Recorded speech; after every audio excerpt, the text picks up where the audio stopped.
അതെ, അപ്പോഴേ കൂട്ടുകാരെ, ദേ ഇത് മിക്സറാണ്. കടലയും ആ, പൊട്ടുകടലയും അവിലൊന്നും ഇതിനകത്തില്ല കേട്ടോ.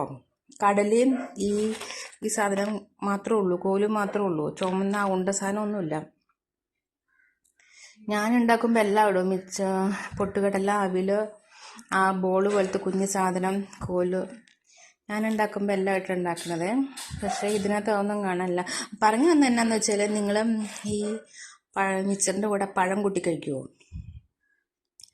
എനിക്ക് മിക്സറിൻ്റെ കൂടെ പഴം കൂട്ടി കഴിക്കാനാണ് ഇഷ്ടം. പക്ഷെ ഞാൻ ഉണ്ടാക്കുന്ന മിക്സറിന് ഈ കോലിനൊന്നും ഇത്രയും വണ്ണമില്ല, കുറച്ചുകൂടെ വണ്ണം കുറഞ്ഞതാണ്. ഈ പഴവും മിക്സറും കൂടെ നല്ല ടേസ്റ്റാട്ടോ, നല്ലൊരു കോമ്പിനേഷനാണ്. കഴിക്കാത്തവർ കഴിച്ച് നോക്ക് കേട്ടോ. അപ്പം എനിക്ക് എപ്പം മിക്സ് കിട്ടിയാലും ഞാൻ ഓടിപ്പോയി പഴം മേടിക്കും. സാധാരണ ഞാൻ ഞാലിപ്പൂവനെ മേടിക്കണം. ഇതിപ്പം മമ്മിയുടെ കൂടെ കൂടി റോബസ്റ്റ് തിന്നാൻ പഠിച്ചു. അതുകൊണ്ട് ഞാനിപ്രാവശ്യം റോബസ്റ്റേ മേടിച്ചേട്ടോ. തിന്നു നോക്കണേ.